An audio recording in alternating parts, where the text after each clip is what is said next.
Alhamdulillahirrahmanirrahim. Segala puji syukur kita panjatkan kehadirat Allah Subhanahu wa Ta'ala yang sampai hari ini masih memberikan kita nikmat iman, Islam, kesehatan, sehingga kita masih bisa berkumpul pada pagi hari yang sangat sejuk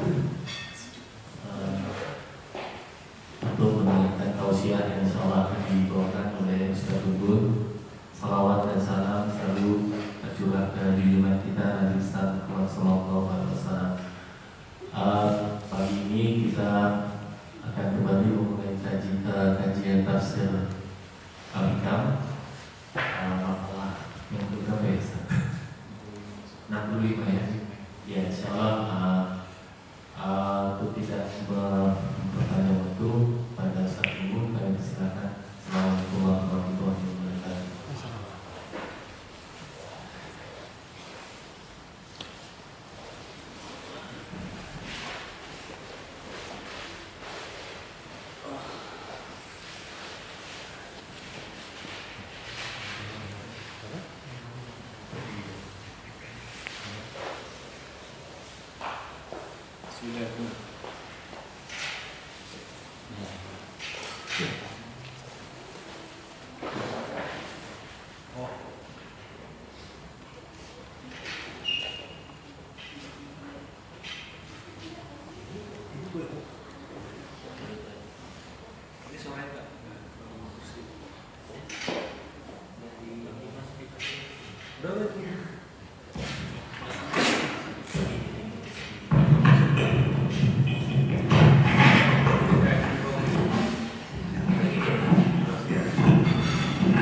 Di antara kebodohan murid, atau kita lebih generalkan lagi, di antara kebodohan seorang hamba, ayusi al-adab, mereka memiliki adab yang buruk, mereka memiliki adab yang jelek. Fatwa kharul uqubatuan, kemudian Allah akhirkan sanksinya, Allah akhirkan azabnya. Jadi ada adab, ada azab. Kalau adab itu perilaku, tapi kalau azab itu siksa. Jadi kalau mau bilang nanti kamu diadab, bukan diadab tapi diazab gitu ya. Beda antara adab dengan azab. Jadi kata Ibnu Athaillah menjadi murid, di antara kebodohan seorang murid, di antara kebodohan seorang hamba, ayusi al-adab, mereka memiliki adab yang buruk, mereka memiliki adab yang tidak terpuji. Fatu'akhkharul uqubatu an, kemudian Allah akhirkan sanksinya, kemudian Allah akhirkan azabnya, akhirkan akibatnya, uqubah. Fayaqul, kemudian dia berkata, si murid yang jahil ini berkata, "Lau kana hadza su'a adab, laqata'al imdad." Kalau memang ini perilaku yang buruk, katanya, kalau memang saya memiliki perangai yang tidak baik, laqata'al amdad, pasti Allah akan hentikan bantuannya. Pasti Allah akan hentikan bantuan yang baik, itu bantuan ruhani ataupun bantuan jasmani. Kan banyak di antara kita yang mengatakan seperti itu. Kamu ini orang yang tidak berperilaku baik.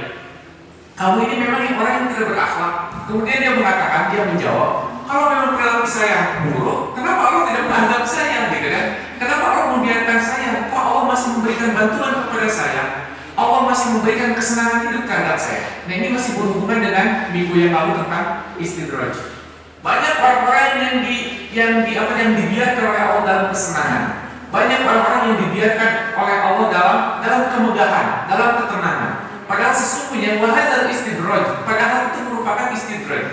Nah, kata Ibnu Athaillah melanjutkan maqal sebelumnya, di antara kebodohan seorang murid adalah ketika dia memiliki perangai yang baik, kemudian Allah biarkan begitu saja, kemudian dia mengatakan, "Lau kana subul adab." Andaikan saya memiliki perangai yang buruk, laqata'al imdad, pasti Allah akan hentikan bantuannya.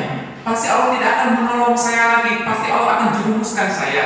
Wa aujabal ib'ad, dan Allah akan menjauhkan saya sejauh-jauhnya. Banyak di antara kita yang mengatakan seperti itu.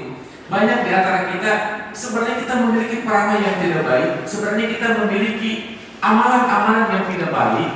Kemudian kita mengatakan, kalau memang perangai saya buruk, kalau memang perangai saya tidak baik, kalau memang perilaku saya sebagai seorang hamba itu tidak bagus, pasti Allah akan menjauhkan saya, pasti Allah akan menghentikan bantuannya kepada saya. Bukan kita sering mengatakan seperti itu, ya kan? Nah, inilah min jahlil murid. Ini salah satu tanda kebodohan seorang murid. Kata Ibnu Athaillah, "Faqad yuqta'ul madad anhu min haitsu la yashkur walau lam yakun illa min al-mazid." Kata Ibnu Athaillah, sesungguhnya dia itu sudah dihentikan bantuannya. Faqad yuqta'ul madad, sesungguhnya bantuannya itu sudah terpotong, bantuannya itu sudah dihentikan oleh Allah min haitsu la yashkur. Akan tetapi dia tidak menyadarinya. Walau lam yakun illa mad'ul mazid, meskipun secara kasat mata dia sesungguhnya mendapatkan kelebihan, padahal Allah sudah memotong bantuannya, padahal Allah sudah menghentikan bantuannya. Kata Ibnu Athaillah, wa qad yuqamu maqam al-bu'di wa huwa la yadri, dan sesungguhnya sebenarnya dia sudah dijauhkan dari Allah. Sesungguhnya dia sudah dijauhkan dari Allah. Wa huwa la yadri, akan tetapi mereka tidak mengetahui bahwa sesungguhnya mereka sudah dijauhkan. Ini min jahlil murid. Ini di antara kebodohan seorang murid, di antara kebodohan seorang hamba. Walau lam yakun ila ayyuhayyib, walau lam yakun ila ayyufalliyaka wa ma turid. Dan bentuk dijauhkannya itu kata Ibnu Athaillah, illa ayyufalliyaka wa ma turid. Salah satu bentuk dijauhkannya oleh Allah seseorang itu adalah ketika Allah biarkan mereka melakukan sekehendak hatinya. Itu merupakan bentuk dijauhkan dari Allah. Nah, banyak di antara kita yang tidak sadar dengan kondisi seperti itu. Min jahlil murid, di antara kebodohan seorang hamba adalah ketika dia memiliki adab yang tidak baik, memiliki akhlak yang tidak terpuji, kemudian dia mengatakan, andaikan saya melakukan perbuatan yang buruk, maka tentu Allah akan menghentikan bantuan itu kepada saya, dan tentu Allah akan menjauhkan saya darinya. Nah, kata Ibnu Athaillah, padahal sesungguhnya Allah sudah menghentikan bantuannya, walaupun dalam bentuk menambah. Jadi sesungguhnya Allah itu menghentikan bantuannya, walaupun dalam bentuk menambahkan. Bingung kan? Iya kan? Nah, emang bingung. Saya juga bingung. Ya kenapa? Karena orang itu tidak merasa bahwa itu sudah dihentikan. Ini adalah ketidakbarokahan apa yang mereka dapatkan. Sebuah cerita yang saya baca kemarin bahwa ada seorang satpam dia memiliki gaji yang lumayan untuk ukuran Indonesia 1,7 juta lebihnya. Kemudian setelah itu, ini cerita tentang Yusuf Mansur, mungkin ada yang sudah baca ya. Yusuf Mansur itu sedang melakukan perjalanan ke Sukabumi. Tiba-tiba di salah satu SPBU dia berhenti dan terbangun dari tidurnya. Setelah itu Yusuf Mansur mau pergi ke toilet, dan setelah di toilet dia dikejar oleh seorang satpam. Kata Yusuf Mansur, mungkin kenapa saya dikejar satpam gitu ya? Padahal si satpam ini ingin bertanya sama Ustaz Yusuf Mansur. Kata Yusuf Mansur, tunggu sebentar, saya ke toilet dulu. Si satpam ini malah terus mengikuti. Kata saya, kan saya udah bilang tunggu sebentar, udah saya mau sholat katanya. Yusuf Mansur udah kegeeran kan. Akhirnya setelah beres sholat, singkat cerita Yusuf Mansur sudah beres dari toiletnya. Si satpam ini mengungkapkan pertanyaannya. Ustaz, katanya, saya mau merubah hidup saya. Mau merubah di mana? Ya saya bosan bekerja di sini. Udah berapa lama? 7 tahun. Kalau 7 tahun bukan bosan betah gitu kan. Ada 7 tahun.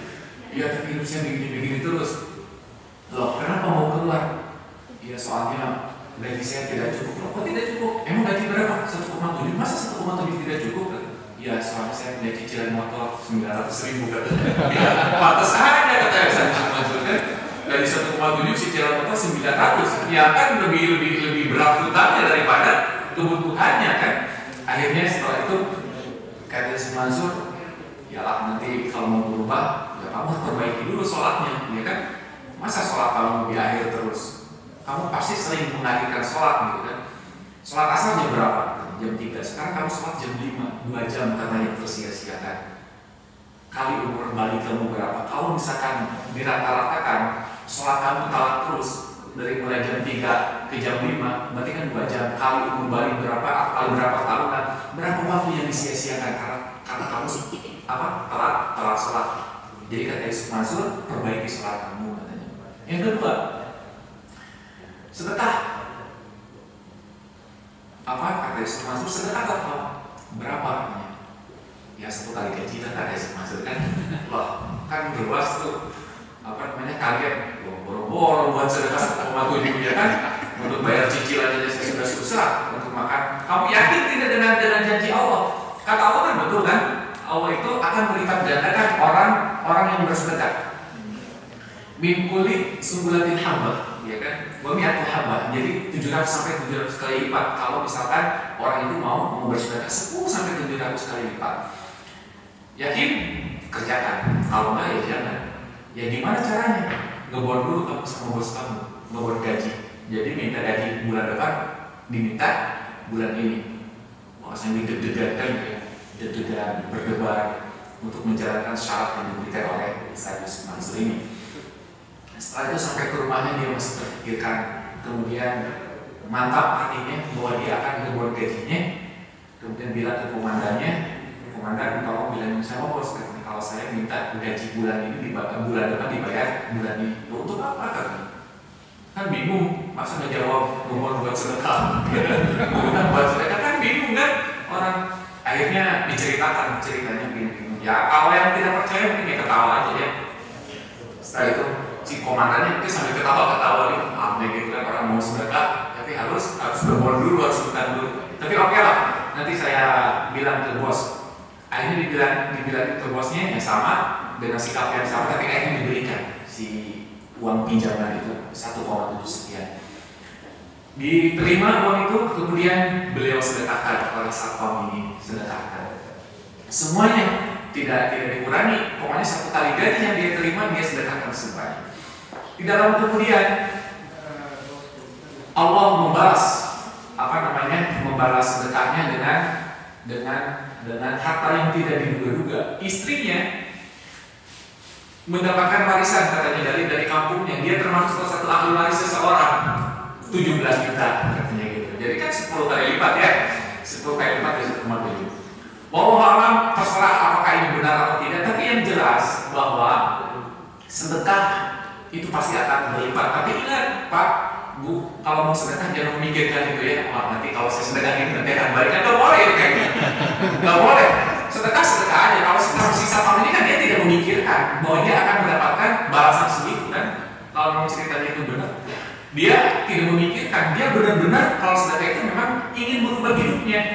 Gitu. Akhirnya sedekah benar. Dia mendapatkan 17 juta dari warisan istrinya. Setelah itu motor yang dia cicil dia jual. Dijual bukan untuk apa-apa, ternyata dia sedekahkan lagi semuanya. Hidupnya lebih barokah. Nah, kita kembali ke sini. Banyak orang-orang yang sepertinya memiliki sesuatu tapi tidak barokah hidupnya. Sama seperti saat tahun ini. Sebelumnya dia itu memiliki motor kan? Memiliki motor, tapi sepertinya hidupnya tidak barokah. Tapi begitu motornya dijual, ya kan disedekahkan semuanya, hidupnya malah lebih barokah. Saya sekarang punya sampingan, punya toko di rumahnya.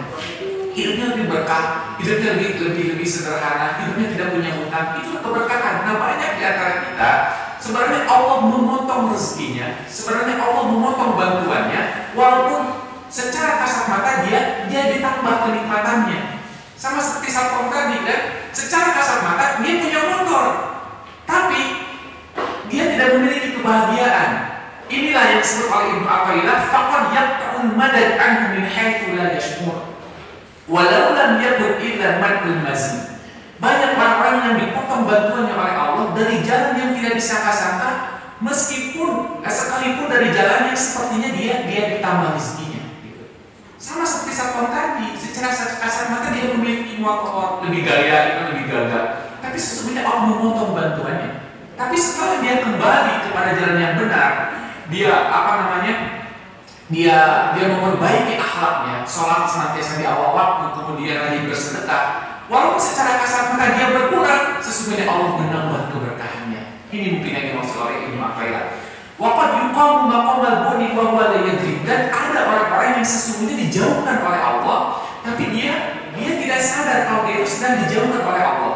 Walau lam yakun ila ayyuhalliyaka wa ma turid. Nah, bentuk dijauhkannya oleh Allah adalah ketika dia melakukan sekehendak hatinya. Banyak orang yang dibiarkan oleh Allah, silahkan lakukan sekehendak hatinya. Sesungguhnya itu sedang dijauhkan oleh Allah Subhanahu wa Ta'ala. Ketika ada orang yang mengingatkan, dia tidak sadar kalau itu merupakan peringatan. Ketika ada orang yang menasihati, dia tidak sadar bahwa itu merupakan peringatan yang datang dari Allah Subhanahu wa Ta'ala. Itulah merupakan kejahiliahan atau kejahiliahan seorang murid. Hadirin, rahimahullah. Kata jahil dalam bahasa Arab, kata jahil itu secara bahasa kosongnya seseorang dari ilmu, itu jahil. Yang kedua, kata jahil itu berarti al-khifah. Khifah itu goyang. Nah, orang yang jahil biasanya gampang goyang. Orang yang bodoh biasanya gampang terpengaruhi. Sama seperti ungkapan istajallatir rihul ghusl, seperti hembusan angin yang menggoyangkan pohon, gitu ya. Jadi pohon itu kan bergoyang. Nah, orang yang bodoh biasanya kalau ada sentuhan sesuatu biasanya gampang bergoyang. Jahil itu secara bahasa. Imam Raghib Al-Asfahani, salah seorang ahli bahasa, mengartikan kebodohan itu dalam tiga definisi. Yang pertama, huwa khulumun nas minal ilm. Kata Raghib bahwa yang namanya bodoh itu adalah seseorang yang kosong dari ilmu. Wa hadha huwa al-aslu wa qad ja'ala dzalika ba'dul mutakallimin ma'nan muqtadiyan bil af'al al-jariyah 'an nizam. Sehingga sebagian ilmu kalam, ahli kalam menafsirkan bahwa orang yang bodoh adalah orang-orang yang melakukan sesuatu tanpa aturan. Itu disebut sebagai orang bodoh. Sebagaimana juga sebaliknya, ja'alal ilmu ma'nan muqtadiyan lil af'al al-jariyah 'ala nizam. Nah, kalau orang yang berilmu itu pasti melakukan segala sesuatunya sesuai dengan aturan. Itu kata Imam Raghib Al-Asfahani. bahwa yang namanya kebodohan adalah orang-orang yang kosong dari ilmu. Yang kedua, kata Imam Raghib, orang yang bodoh itu adalah i'tiqadu syai'i bi khalafati ma huwa alaihi. Keyakinan terhadap sesuatu bi khalafi ma huwa alaihi, yang sesungguhnya bertentangan dengan yang sebenarnya, itu juga kebodohan. Banyak orang-orang yang meyakini sesuatu sebagai satu kebenaran, padahal sesungguhnya itu merupakan hal yang bertentangan dengan yang sesungguhnya. Ya kan? Banyak orang-orang yang memiliki keyakinan bahwa bahwa keyakinannya itu benar, padahal sesungguhnya itu merupakan sesuatu yang bertentangan dengan kebenaran. Ini juga disebut sebagai dengan kejahilan seseorang. Dan yang ketiga, kata Imam Raghib, fi'lu syai'in bi khalafi ma haqqahu ayif ala sawabul i'tiqadu fihi i'tiqadan sahihan aw fasadan kataruka salat amalan. Yang namanya kebodohan, kata Imam Raghib, adalah melakukan sesuatu yang bertentangan dengan yang seharusnya dilakukan. Itu juga kebodohan. Seperti misalkan, kata Imam Raghib, orang-orang yang meninggalkan sholat, ya kan? Orang-orang yang meninggalkan sholat, karena seharusnya seorang muslim itu melakukan sholat, dan orang yang meninggalkan sholat berarti orang-orang yang bodoh. Nah, orang-orang yang tidak melakukan syariat-syariat Allah, ketika dia meninggalkannya, secara bahasa itu disebut sebagai orang yang bodoh, meskipun dalam keadaan sebenarnya dia orang pintar, orangnya pintar. Tapi dalam bahasa agama, ketika dia meninggalkan aturan-aturan Allah, ketika dia melanggar aturan-aturan Rasulullah SAW, walaupun orangnya pintar, dalam bahasa agama dia termasuk orang yang jahil. Sama seperti zaman dulu Abu Lahab. Abu Lahab itu orang pintar. Abu Jahal, walaupun namanya Jahal, dia orang pintar. Abu Thalib orang pintar. Tapi kenapa dia melanggar aturan-aturan Allah? Dia melanggar saran-saran yang disampaikan oleh Rasulullah SAW. Nah, secara bahasa agama mereka disebut orang-orang jahil. Makanya disebut kaum jahiliyah. Bukan berarti di zaman jahiliyah itu tidak ada orang yang bisa baca sekalipun, tidak. Bukan berarti di zaman jahiliyah itu tidak ada orang yang pintar, arsitek, ada semuanya. Tapi dalam masalah agama, ketika mereka melakukan perbuatan yang bertentangan dengan yang seharusnya, itu disebut sebagai orang yang jahil. Kemudian Abdul Baqa. Kalau dalam bahasa Sunda ada Abdul Baqa. Kalau kalian tahu Abdul Baqa. Kalau ini Abdul Baqa. Kalau Abdul Baqa itu apa namanya? Tahu kan? Tukang ngerokok. Tukang ngerokok itu Abdul Bakar Baqa. Karena rokok itu kan dari Baqa kan? Rokok itu kan dari Baqa ya. Tahu kan? Tembakau itu dalam bahasa Sunda bako, Pak, ya. Jadi kalau ada orang yang suka tembakau disebut Abdul Bako, hambanya tembakau. Abdul Bako. Kata Abu Bakar rahimahullah, al-jahlu itu ada dua. Ada yuqalu lil basir, ada jahil basir. Dikatakan jahil basir, kata Abu Bakar adalah wa huwa adamul ilm amma min syinnihi ayyakuna aliman. Dia tidak memiliki ilmu pengetahuan yang seharusnya dia ketahui.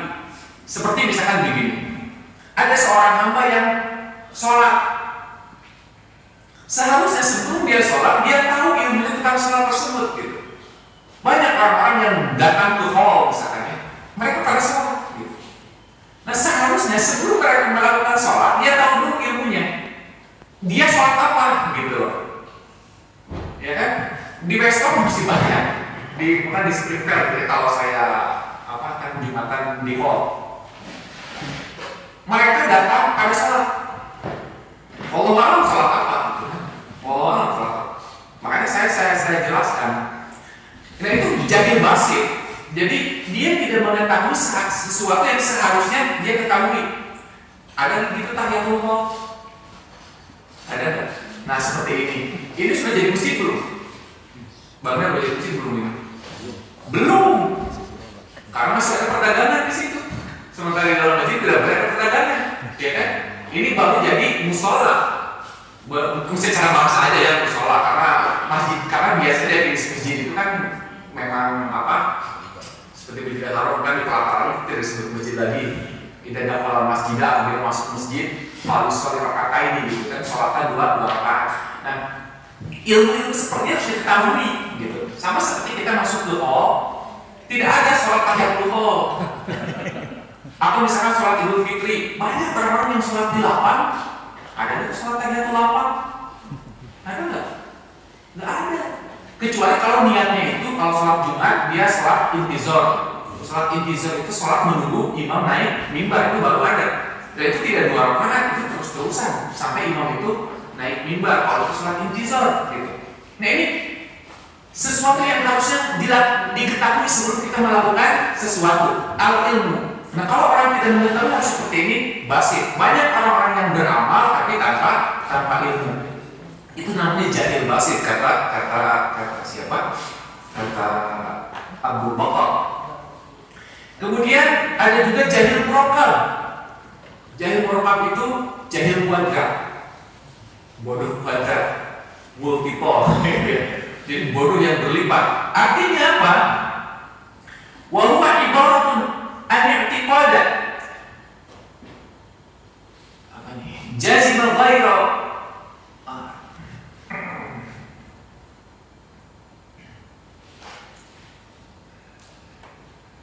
Li'annahu ya'taqidu syai' ala khalqi ma huwa 'alayhi. Nah, jahil murakab itu lebih berbahaya lagi. Jahil murakab adalah ungkapan untuk seseorang yang meyakini sesuatu jazaan ghairu mutaqab.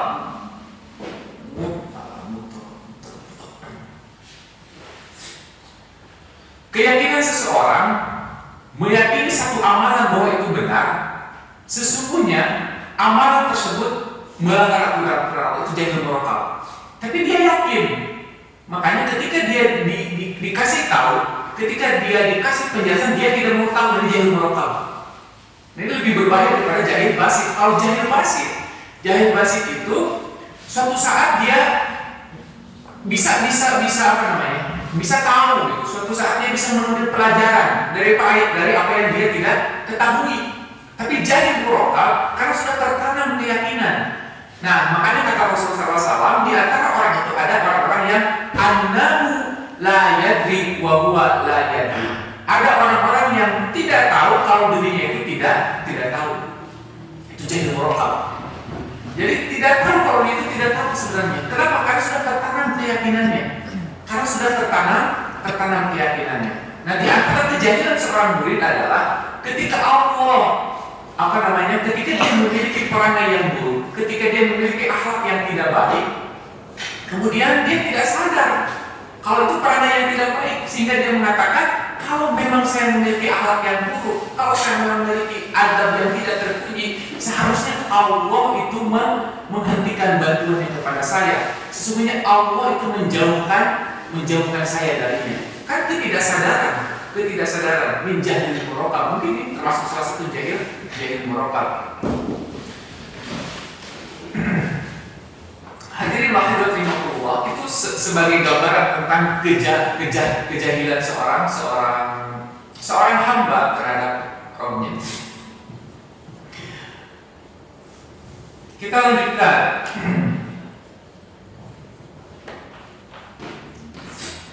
فإن أخل بشيء من هذه الأمور وأساء الأدب مع ربه فليبادر بالتوبة والاعتذار مع الذلة والانكسار.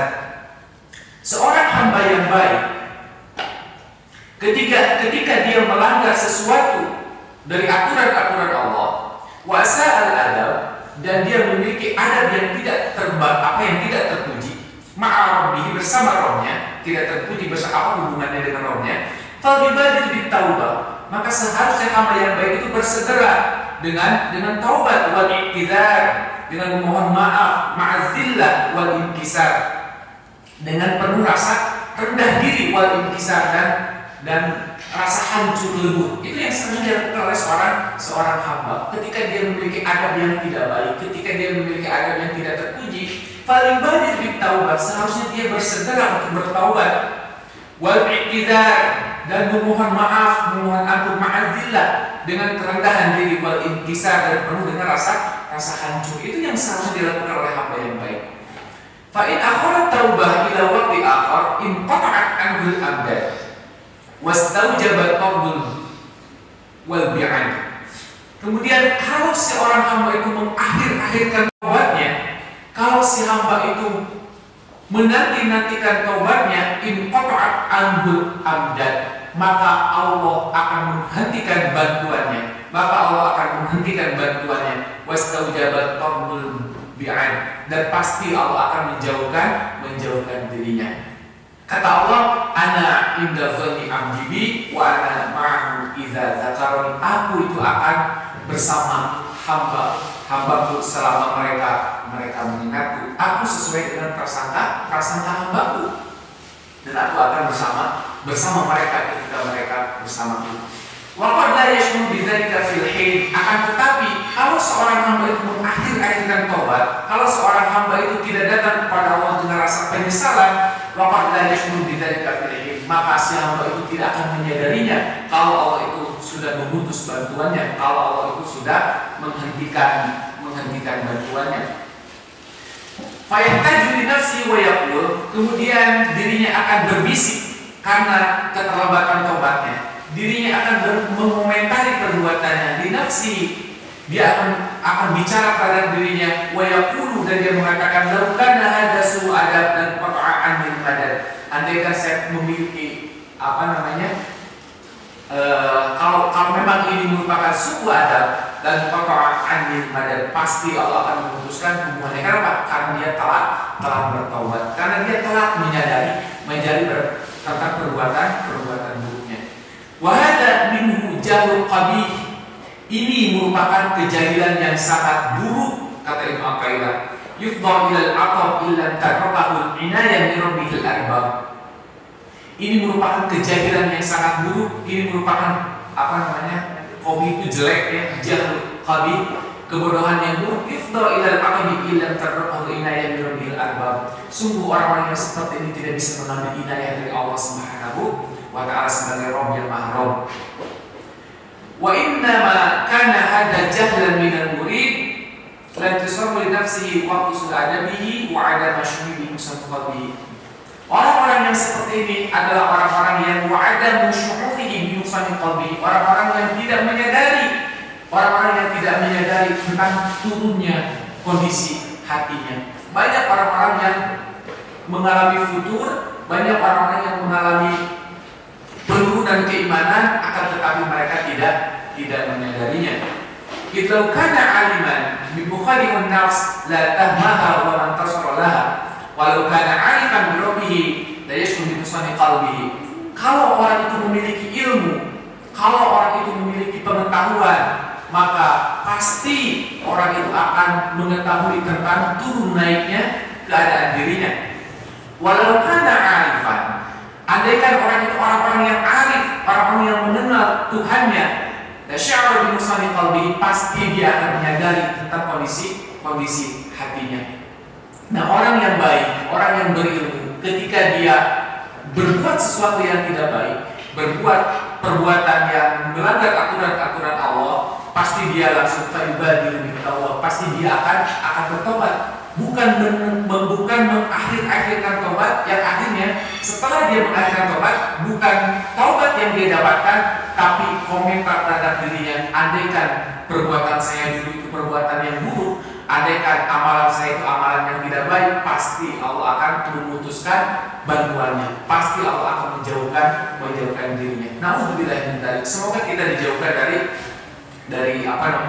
pribadi seperti ini. Ketika kita melakukan kesalahan, bukan yang bertaubat, tapi malah mengatakan perasaan amalan saya itu nggak salah, perasaan perbuatan saya itu benar kok, gitu kan. Kalau memang salah, ya kenapa Allah tidak menjauhkan saya? Kenapa Allah masih memberikan bantuannya? Maka sering kita memiliki perasaan seperti itu. Hadirin wahai rahimakumullah, Ibnu Atibah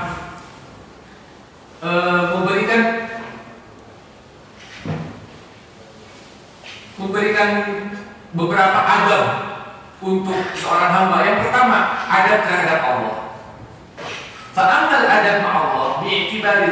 Islam. Fa imtisalu amrihi wa ijtinabihi. Adab terhadap Allah adalah adab yang baik terhadap Allah adalah menjalankan segala perintah-perintahnya, wajibinabihi, dan menjauhi segala larangannya. Itu adab terhadap Allah secara umum. Dan adab terhadap Rasulullah SAW bittiba'i sunnah, mengikuti sunnah-sunnahnya, memujahidih al-bid'ah, dan menjauhi segala perbuatan bid'ah. Itu kata Ibnu Ajibah. فَإِذَا أُسِرُوا فِي الْأَمْرِ وَخَلَفُوا فِي النَّهْيِ مُوقِبُوا عَجَلًا فِي الْحِسِّ أَوْ عَجَلًا فِي الْمَعْنَى وَالْحِسِّ. Kalau seorang hamba itu mengurangi, kalau seorang hamba itu melanggar aturan-aturan Allah dan menyelisih larangan-larangannya, mungkin mu'ajalan fil his, pasti Allah akan mengadabnya, maka Allah akan memberikan sanksinya, baik secara cepat ataupun secara lambat. Wa bi'tibari khawasi ma'allahi bi'ihsani min zikrihi wa muraqabati hududihi wa isari mahabbatihi. Orang yang baik, orang yang berilmu adalah orang-orang yang memperbanyak zikir terhadap Allah, orang-orang yang memperbanyak mengingatnya, dan orang-orang yang mendekatkan diri akan kehadiran Allah. Wa isar mahabbati, dan isar, mendahulukan cintanya daripada cinta terhadap orang lain. Inilah orang-orang yang berilmu, yang memiliki adab terhadap Allah. Jadi adab terhadap Allah adalah wa bi'tibari al-khawas ma'allah bil iksari min zikri. Orang yang memiliki adab yang baik terhadap Allah adalah memperbanyak mengingatnya, memperbanyak zikir terhadap Allah. Itu yang pertama. Jadi orang yang tidak memiliki adab terhadap Allah adalah orang-orang yang tidak pernah ingat kepada Allah. Ini su'ul adab. Su'ul adab adalah orang-orang yang tidak pernah memiliki keinginan untuk mengingat Allah, gitu. Jadi sebaliknya. Jadi kalau orang yang beradab, orang yang memiliki husnul adab, orang yang memiliki adab yang baik adalah orang-orang yang bil iksari min dzikri, orang-orang yang memperbanyak zikir terhadap Allah. Nah, kalau kita sedikit sekali mengingat Allah, berarti kita termasuk orang-orang yang su'ul adab, orang-orang yang memiliki adab yang tidak terpuji. Kemudian Allah membiarkan kita begitu saja, kemudian Allah masih menambah nikmat begitu saja. Tapi ingat, nikmat itu tidak akan barokah karena merupakan istidraj, kata Ibnu Athaillah. Yang kedua, wa muraqabatu hudurihi. Orang yang memiliki adab yang baik terhadap Allah adalah orang-orang yang merasa dekat dengan kehadirannya Allah. Orang-orang yang memiliki adab terhadap Allah adalah orang-orang yang merasa dekat dengan kehadiran Allah.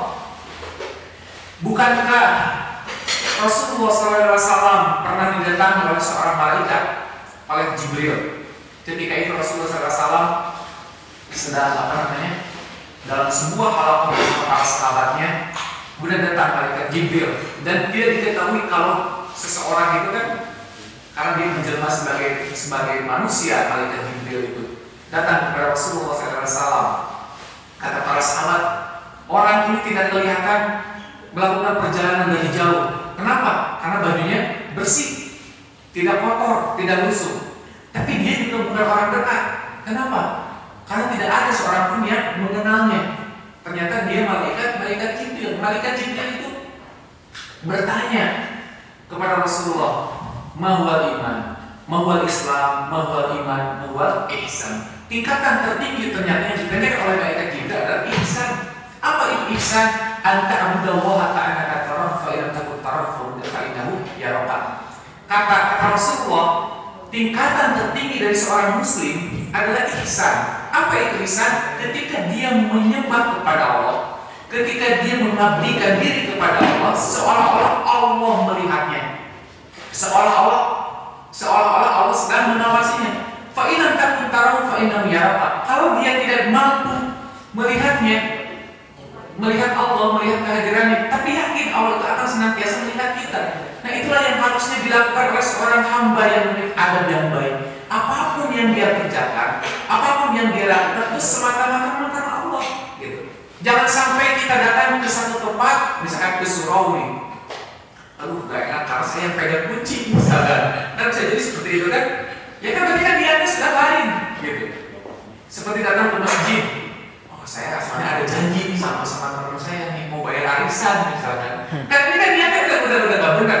Nah, orang yang memiliki adab yang baik adalah ketika dia beribadah, muraqabah hudurihi, dia merasa dekat, merasa diawasi, muraqabah dengan kehadiran Allah, sehingga setiap amalan yang dia lakukan itu benar-benar niatnya hanya untuk Allah, bukan untuk seseorang, bukan untuk siapa-siapa, bukan karena sampingan. Sama seperti misalkan orang yang pergi ke suatu pengajian mana, tapi kan kita nggak tahu gitu niat tiap orang itu benar-benar untuk apa gitu kan. Ada orang itu hanya kalau misalkan ada di jamaah subuh nih di Westol, contoh misalkan dia itu pergi ke subuhnya itu karena apa? Karena habis dari mana, ya kan? Habis dari mana mampir ke masjid gitu kan? Nah, beda dengan orang-orang yang niat ke masjidnya itu memang benar-benar tulus karena dia ingin ke masjid. Beda nggak dengan orang yang hanya sekedar mampir, sekalian jalan, tentu nilainya itu lain gitu. Nilainya itu pasti berbeda. Ada orang-orang yang menyumbangkan hartanya. Ada yang niatnya karena Allah, ada juga yang niatnya itu karena memang kencengnya lewat di depan. Kita nggak tahu gitu. Nah, orang yang memiliki muraqabatullah, baik ada orang ataupun tidak ada orang itu sama gitu. Ya kan, orang yang berinfak kita nggak tahu, orang memasukin truk, nggak tahu hati-hati tiap orang itu. Apakah memang benar-benar niat dari rumahnya saya mau infak? Tapi ada juga orang yang spontanitas karena apa? Karena saya lewat di depan. Bisa jadi karena malu, ya kan? Bisa jadi karena ada teman yang asik dirinya. Enggak bisa. Kalau kita nggak pernah tahu. Kita tidak pernah bisa menilai hati seseorang, yang tahu itu hanyalah dirinya sama Allah. Dan orang yang beradab, ketika dia melakukan perhambaan, baik itu perhambaan yang secara langsung terhadap Allah ibadah, ataupun secara horizontal, sesama manusia, itu benar-benar niatnya karena Allah.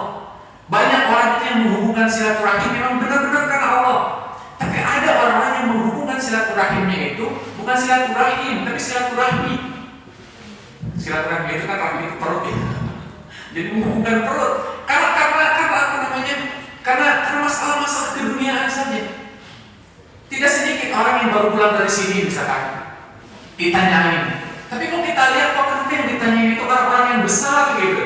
Karena orang-orang yang kecil tidak pernah ditanyain gitu kan. Nah, kan kita nggak tahu niatnya itu apa. Nah, orang yang beriman, orang yang memiliki adab yang baik terhadap Allah adalah ketika dia melakukan satu perbuatan, baik perbuatan itu langsung kepada Allah, seperti sholat di sini misalnya, dia sholatnya memang karena Allah, bukan karena orang itu sholat sunnah gitu kan, kan lain gitu. Nah, ini orang yang memiliki adab terhadap Allah. Muraqabatu hudurihi, memiliki muraqabah yang tinggi akan kehadiran Allah. Wa izar mahabbatihi, dan mendahulukan kecintaan kepada Allah daripada kecintaan terhadap yang lain. Bukankah Abu Dawud pernah meriwayatkan sebuah hadis dari Rasulullah SAW? Allahumma inna nas'aluka hubbaka wa hubba man yuhibbuka wal amal alladhi yuballighuna hubbaka. Ya kan? Ya Allah, aku memohon cintamu dan kecintaan orang-orang yang mencintaimu. Yang disebut pertama siapa? Kecintaan terhadap Allah. Dan dan orang-orang yang mencintaimu, bukan kita yang mencintai orang lain, tapi orang-orang yang cinta terhadap Allah mencintai kita, gitu kan? Intinya Allah dulu gitu.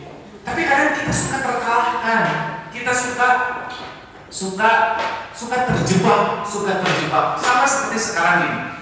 Sekarang itu banyak tulisan-tulisan yang mengatakan bahwa susu sapi itu tidak baik bagi manusia, ya kan? Termasuk tulisan Dahlan Iskan yang sekarang lagi ramai itu. Di semua majalah Arisalah, Dahlan Iskan menulis bahwa susu sapi itu bukan untuk manusia.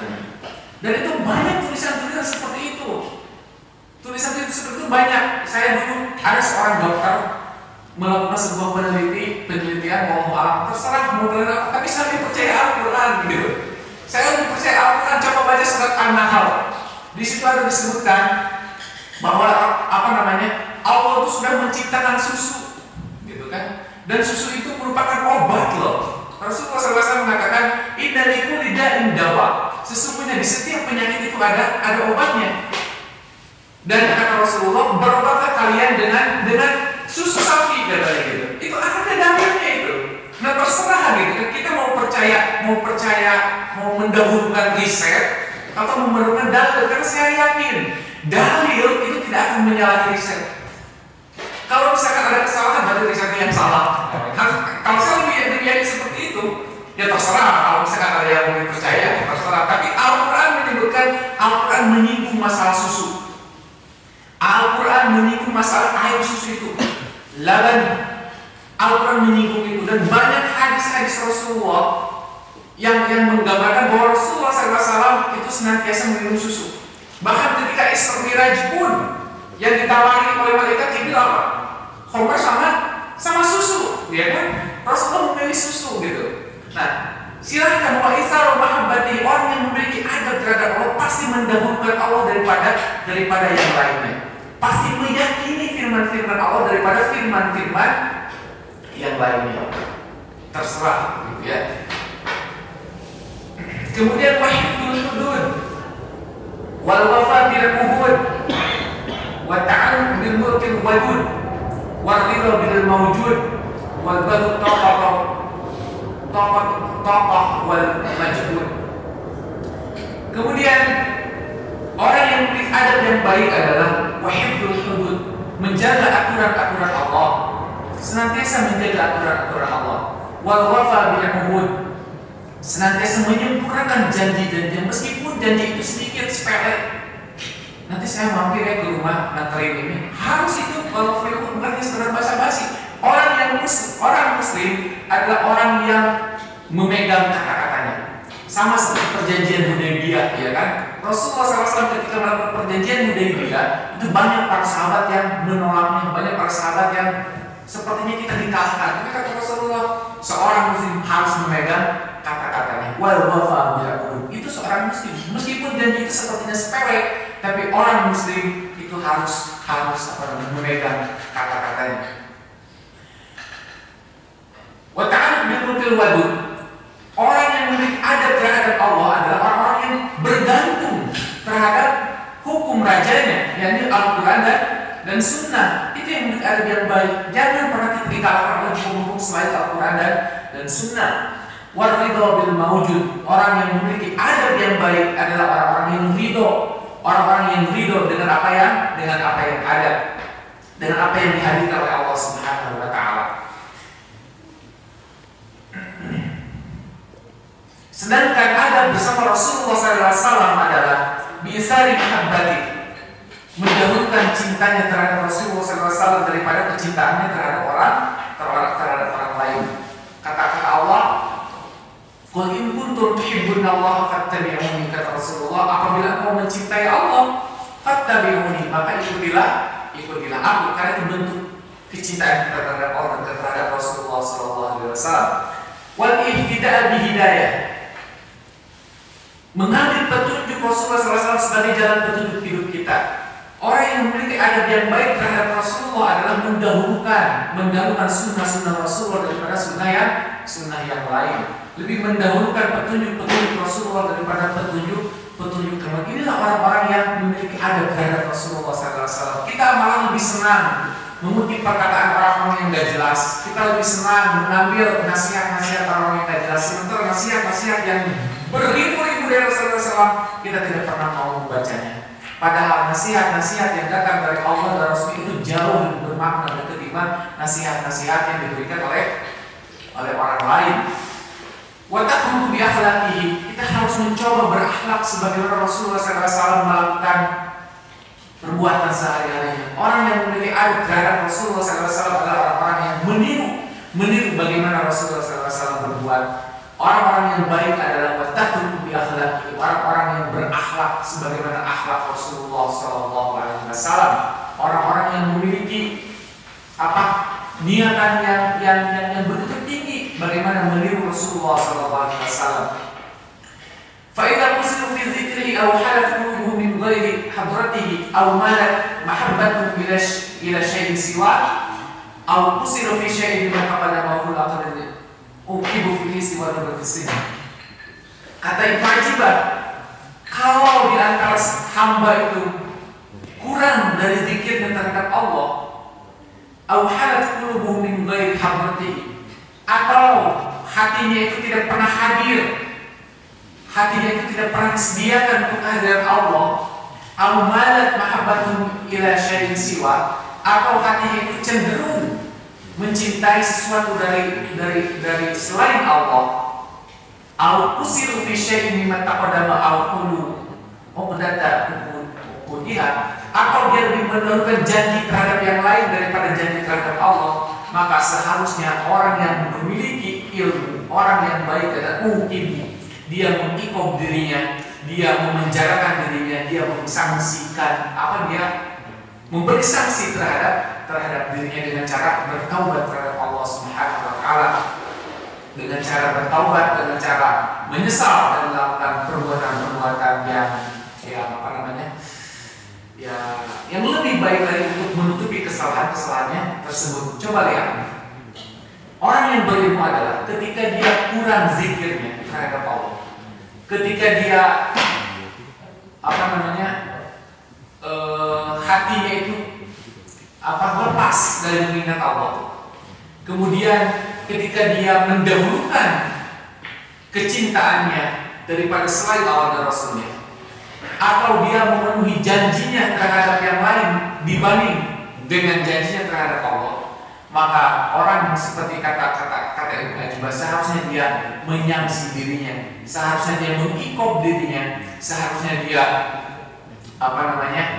membalas perbuatan-perbuatan seperti itu dengan perbuatan yang baik. Coba hanya kalau kita bilangnya hanya mengurangi zikirnya saja, mendahulukan yang lain saja, kemudian memenuhi janji terhadap yang lain dibandingkan janji terhadap Allah dan Rasulnya, itu sudah merupakan satu pelanggaran yang besar, kata Ibnu Ajibah. Seharusnya dia bertaubat, seharusnya dia mengikob dirinya, seharusnya dia menyiksa dirinya, atau dia mengganti perbuatan-perbuatan tersebut dengan perbuatan yang jauh lebih baik lagi agar kesalahan-kesalahan tersebut bisa tertutup.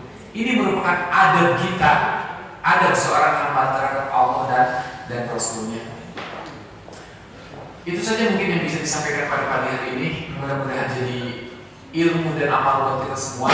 Semoga kita bisa mengambil hikmah dari uraian Ibnu Ajibah dalam membahas kitab Al-Hikam. Aku lupa lihat dalam astagfirullah wa barakatuh. Alhamdulillah. Assalamualaikum warahmatullahi wabarakatuh. Terima kasih Ustaz Gun. Mungkin langsung saja kalau misalnya ada pertanyaan yang ditanyakan, terus mengambil mungkin dari Ibu dulu. Ada bapak-bapak? Ya, sampean silakan.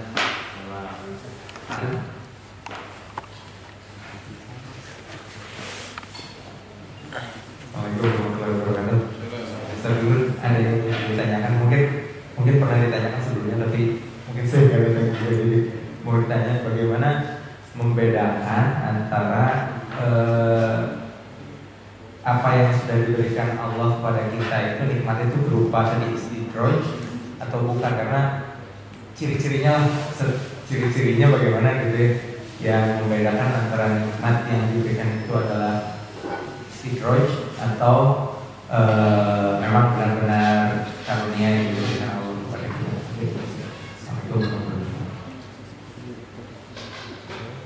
Assalamualaikum warahmatullahi wabarakatuh.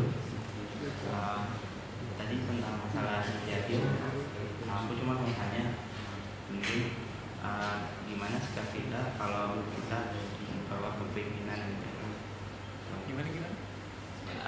gimana sikap kita yang paling baik kalau kita ada dalam kondisi di bawah kepemimpinan yang jahil. Kepemimpinan yang jahil politik.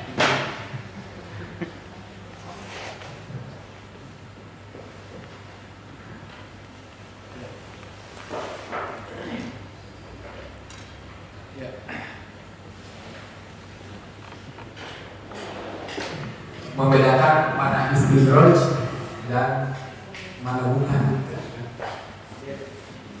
kalau minggu kemarin kita bahas itu sesungguhnya apa ya? Saya juga merasa apa yang kalau kita baca yang sebelumnya, sesungguhnya apa yang saya dapatkan saat ini untuk istidraj. Kenapa? Karena yang dibahas oleh Ibnu Ajibah itu begitu tinggi levelnya, itu begitu begitu luar biasa. Kata Ibnu Ajibah, kata Ibnu Athaillah kan, hukum wujud ihsan ilaih. Kita itu harus takut dengan sesuatu yang diberikan Allah berupa kebaikan, wadawamu isa'atan ma'ahu, dan kemudian kita itu masih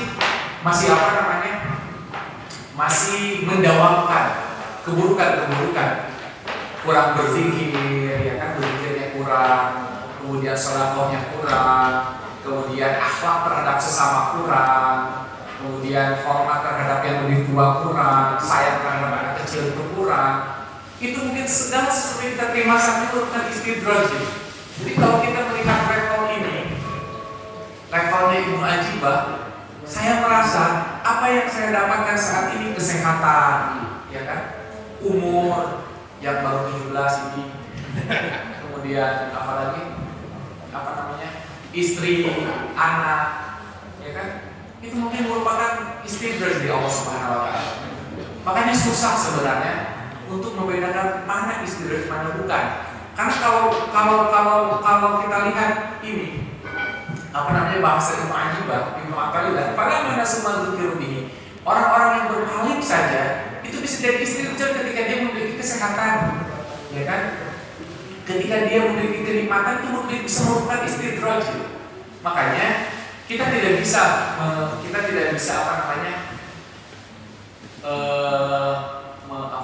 menilai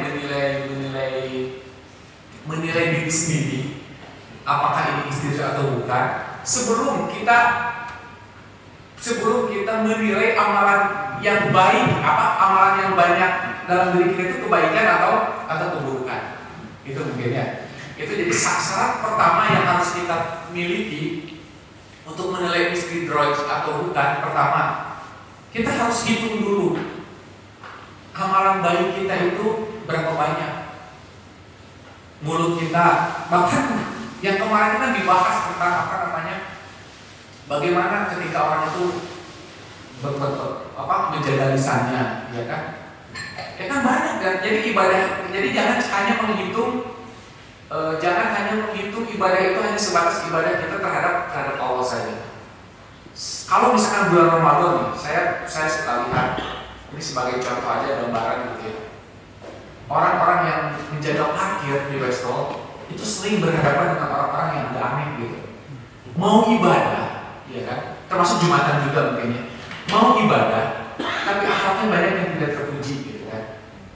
Banyak akhlak yang tidak terpuji. Mau parkir kita harus maki-maki tukang parkir dulu. Berjilbab, panjang jilbabnya. Tapi bukan orang Indonesia ya, orang Indonesia udah tahu. Maki-maki kayak abuse gitu. Jadi menggunakan karena gitulah coba. Padahal udah ngomongin baik-baik gitu kan. Ini mau ibadah gitu kan. Nah ibadah itu bukan hanya terhadap Allah saja. Niatnya ibadah kan caranya harus dengan baik. Nah, makanya kita harus menghitung diri kita. Bagaimana perbuatan kita ini terhadap Allah secara vertikal, hablumminallah dan hablumminannasnya. Kemudian bagaimana akhlak kita terhadap sesama. Nah kalau kita bisa menilai itu kemudian kan kita bisa mengukur diri kita ya, kita itu udah baik atau buruk. Nah mungkin nikmat yang Allah berikan itu kita bisa menilainya juga. Oh kalau ini berarti insya Allah benar-benar menjadi nikmat. Tapi kalau misalkan berhitung itu, saya masih sering menyakiti orang, ya kan? Saya kadang masih menyinggung perasaan orang. Walaupun sholat terpenuhi, misalkan sholat terpenuhi, tapi terhadap sesama masih kurang baik. Kata Ibnu Ajibah bisa jadi itu menjadi istidraj. Jadi sangat susah sekali untuk menilai istidraj atau bukan sebelum kita mengetahui amalan yang terbanyak kita lakukan itu kebaikan atau keburukan. Wallahu a'lam. Kemudian bagaimana kita apa namanya, menghadapi pemimpin yang jahil gitu ya. Pemimpin yang mana ini? AMCP atau apa ya? Itu bingung. Enggak. Karena berbeda-beda ya, berbeda-beda pemahaman. Contoh misalkan kalangan salafi menganggap selama pemimpin itu Islam, selama pemimpin Muslim, ya kan, tetap tidak boleh bubar, tidak boleh melakukan apa namanya, pemberontakan. Selama orang itu Muslim, sama seperti Syria. Di Syria itu ada syekh yang bernama siapa? Bukan siapa yang membentuk fatwa itu? Ramadan Audi. Bukan Syekh Ramadan Buti, siapa lagi nih? Oh iya, Syekh Ramadan Buti. Ya, Syekh Ramadan Buti yang memberikan fatwa bahwa kita harus tunduk gitu dengan yang dilakukan oleh kaum pemerintah. Nah kan di kalangan ulama yang lain, Syekh Yusuf Qaradawi, kemudian Syekh Ali Jum'ah dan sebagainya itu kan marah ketika Syekh Ramadan Buti memberikan fatwa seperti itu. Padahal sebelumnya Syekh Ramadan Buti itu termasuk dalam kalangan Ikhwan bersama-sama Syekh Syekh Yusuf Qaradawi, Syekh Ali Jum'ah, Syekh banyak di Syria. Kenapa gitu kan? Pada saat ini Syekh Ramadan Buti memberikan fatwa yang mengecewakan kalangan Ikhwan. Nah, itu berarti berbeda-beda. Ketika ulama itu menghadapi pemimpin yang jahil. Nah, orang Salafi ketika menghadapi pemimpin yang jahil seperti itu, ya kan nampaknya jahil contohnya Syria ya. Itu hanya dengan doa saja. Gitu. Tapi kelompok ulama yang lain, seperti kelompok ulama Ikhwan, itu harus melakukan gerakan, harus melakukan demo lah istilahnya gitu kan, harus seperti itu. Nah itu tergantung siapa yang memberikan fatwa, tergantung di negara tersebut mana yang lebih dominan, ulama mana yang lebih dominan, karena setiap ulama pasti memberikan anjuran masing-masing. Kalau saya nggak tahu, nah kalau saya sendiri bagaimana menghadapi pemimpin yang jahil? Kalau saya sendiri sih jangan tahan. Kalau saya ya, saya secara pribadi saya lebih mengikuti kelompok Ikhwan. Karena lebih realistis. Karena doa itu kan harus dibarengi dengan usaha. Ya dengan cara apapun lah. Jadi jangan diam saja. Sama seperti Nabi Ibrahim. Nabi Ibrahim ketika dia mengajukan Namrud, apa yang dilakukan Nabi Ibrahim? Mengajukan berhalanya. Ada usaha gitu, ada usaha. Atau ketika Nabi Musa ingin mengajukan Fir'aun, apa yang dilakukan? Berontak juga gitu. Jadi ya walaupun memang si Namrud sama Fir'aun bukan muslim ya, gitu ya. Itu ya walau alam itu perbedaan pendapat di kalangan ulama tentang masalah buat atau menghadapi pemimpin yang jahil. Tapi ada dua kubu yang besar. Pertama, kalangan salafiyun itu menganggap bahwa kita harus berdoa, tidak boleh berontak, tidak boleh melakukan buat, apalagi demonstrasi itu kalangan salafi itu tidak boleh dulu. Gitu. Tapi kalangan Ikhwan itu kita harus harus bergerak, tidak cukup dengan doa, kita harus berusaha. Wa qul i'malu fasayarallahu amalakum, karena kita harus bekerja semampunya, niscaya Allah akan memperlihatkan hasil yang terbaik. Wallahu a'lam.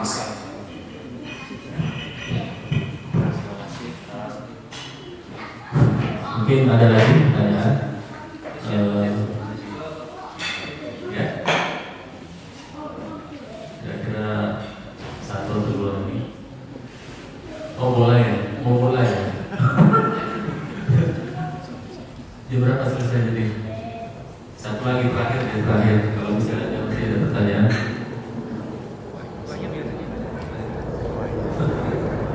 Amin. Ustaz Amin. Ya kalau tidak ada lagi mungkin masih di pasar. Soalnya masih di pasar. Jadi harus ada yang nanya nih. Bukan masih di pasar, lagi siapkan. Siap. Bagi yang lapar boleh Mungkin kalau masih kalau ada nanya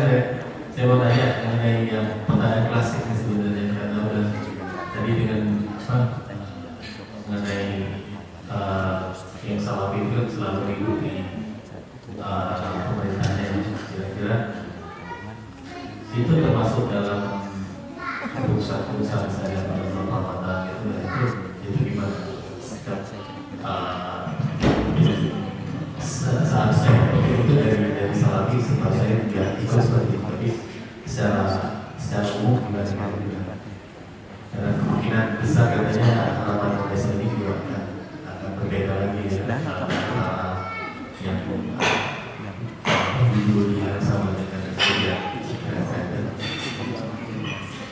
Ya, pokoknya salafi itu, teman-teman salafi itu memang Abi Umar dari Rasul itu kan dalil yang digunakan secara umum oleh teman-teman di salafi itu.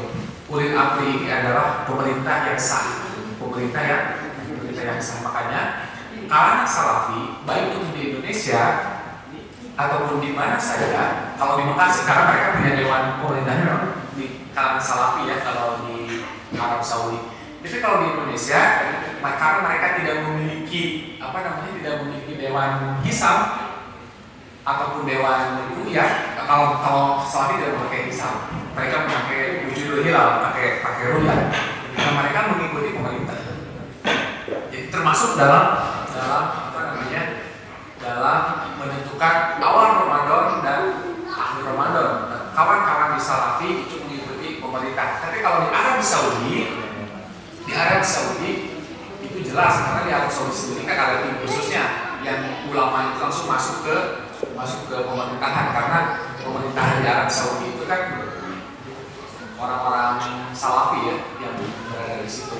Secara otomatis ya mereka itu menentukan kapan awal Ramadan, kapan akhir Ramadan.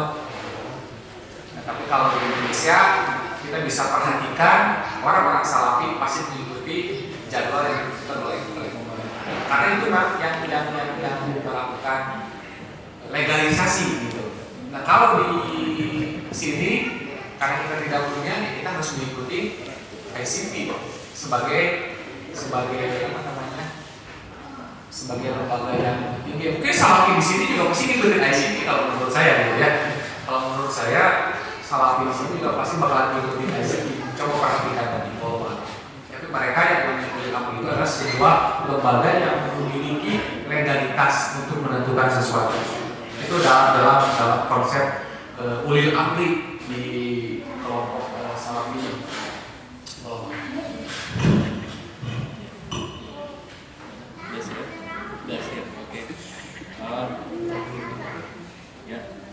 Mungkin kita tutup kajian hari ini karena kebetulan nanti teman-teman akan mau ikut futsal, jadi mungkin harus makan yang agak banyak biar bisa menang kompetisi juga.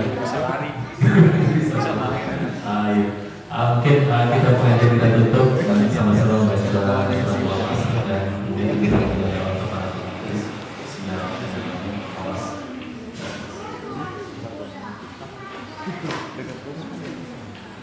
Subhanallah.